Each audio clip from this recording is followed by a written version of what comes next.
আসসালামু আলাইকুম বন্ধুরা, কেমন আছেন সবাই? আশা করি ভালো আছেন। দেখুন, আজকে আমি রান্না করব সাজনা। সাজনা অনেকেই মনে করেন ফ্রিজে রাখলে খারাপ হয়ে যায়, কিন্তু না। আমি সাজনাগুলো আগেই বেছে ডিপ ফ্রিজে রেখে দিয়েছিলাম। তো আজকে রান্না করতেছি। দেখুন, ফ্রিজে রাখার পরও সাজনাগুলো অনেক সুন্দর রয়েছে। আজকে আমি বিকেট মাছের মাথা দিয়ে রান্না করব সাজনা। দেখতে থাকুন। আরও সাথে রান্না করব আরেকটা জিনিস, বড় পাঙ্কাশ মাছ। 5 কেজি ওজনের পাঙ্কাশ মাছটা ছিল, তো আমি কিছু টুকরো রান্না করব এখন। দেখবেন সাজনাগুলো আমি দিয়ে দিছি। মাছগুলো আগে কষাই নিছি একটু, এখন সাজনাগুলো একটু কষাবো। দেখুন সাজনাগুলো কত সুন্দর রয়েছে।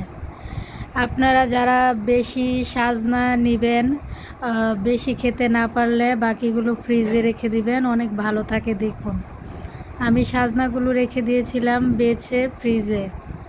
দেখুন আজকে রান্না করতেছি, অনেক সুন্দর রয়েছে সাজনাগুলো। দেখুন বড় পাঙ্কাশ মাছ আমি এখান থেকে কয়েকটা টুকরা নিয়ে নিছি, শুকনো ভুনা করব। দেখুন অন্যদিকে আমি মাছগুলো ভেজে নিচ্ছি।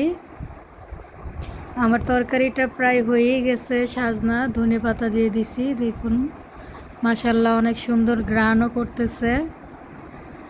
দেখুন আমার রান্না যদি আপনাদের ভালো লেগে থাকে অবশ্যই কমেন্টে জানাবেন।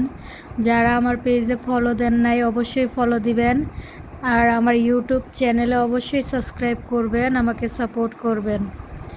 দেখুন মাশাল্লাহ অনেক সুন্দর। সাজনাগুলো একটু ভাঙিনি, ছড়েনি। দেখুন কত সুন্দর আস্তে আস্তে রয়েছে। এখন আমি মাছের ভুনাটাও করে ফেলবো ওইদিকে। দেখুন বড় পাঙ্কাশ মাছ খেতে সত্যিই ভালো লাগে, তবে বাচ্চারা এটা অনেক পছন্দ করে। হ্যাঁ দেখুন আমি এখন কাঁচামরিচ দিয়ে দিছি। হ্যাঁ এখন মশলাগুলো দিয়ে দিব। আমরা ব্রাহ্মণবাড়িয়ার মানুষেরা এভাবেই রান্না করে থাকি।